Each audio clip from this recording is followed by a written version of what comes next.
get right back up again. And when we do, the world's going to hear the roar of our engines. When Clint Eastwood climbs into his daily driver, it looks like an ordinary 90s SUV. But this machine can destroy Ferraris off the line and embarrass sports cars costing 10 times more. Only for 97 were ever made, and Eastwood owns multiple versions. Yet recently he's been spotted driving something completely different. Tiny car that seems impossible for his 64M frame. The contrast is so shocking that fans couldn't believe the photos were real. His car choices tell a story nobody expected from this American icon. Clint Eastwood came into the world on May 31, 1930 in San Francisco, and he made an unforgettable first impression. He weighed 11 pounds at birth, so big that his parents nicknamed him Samson after the biblical strong man.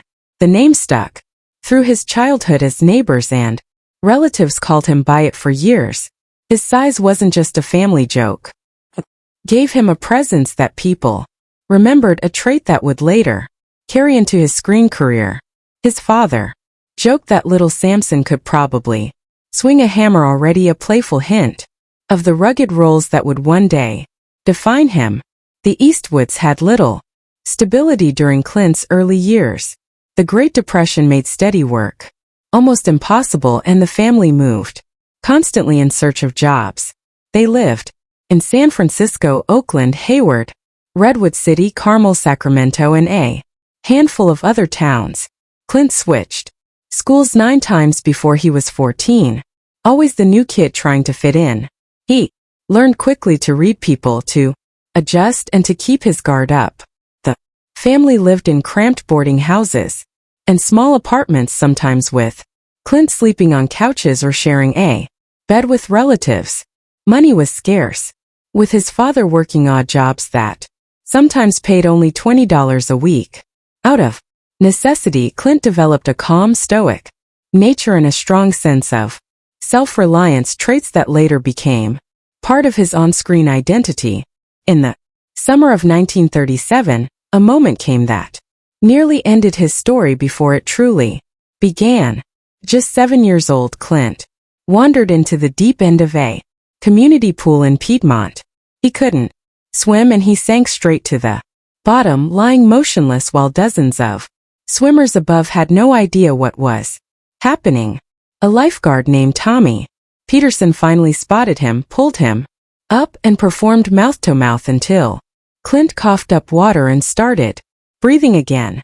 That brush with death left him with a sharp awareness of danger and a respect for survival that stayed with him his entire life. As a teenager, Clint wasn't always the picture of discipline. In 1949, he and some friends borrowed their principal's Buick for a joyride in Oakland. It ended badly when they hit a fire hydrant. Fueled by panic and anger, Clint smashed school property with a crowbar, an act that got him expelled. He was forced to transfer to Oakland Technical High School, where he discovered the auto shop program. There, he learned to work with engines and bodywork, sparking a passion for cars that followed him for decades.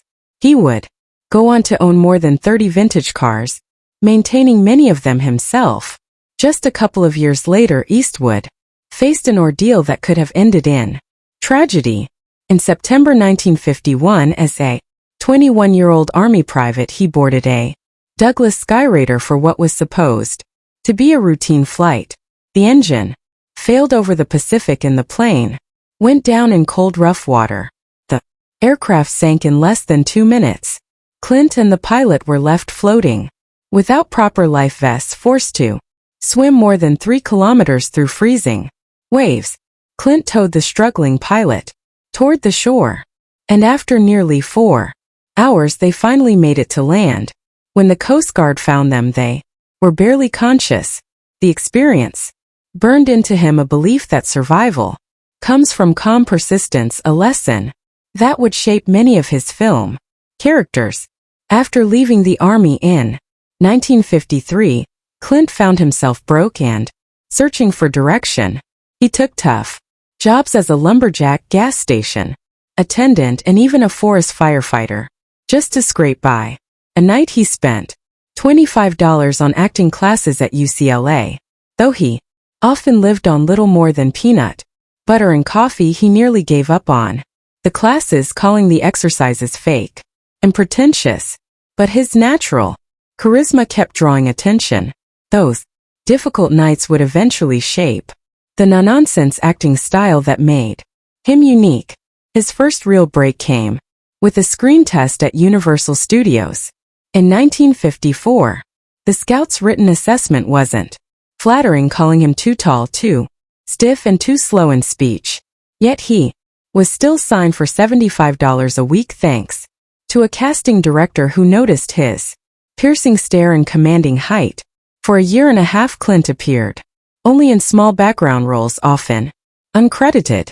His first speaking part gave him just one line, but he treated those early jobs as film school, studying directors and learning the craft while barely making enough to live on.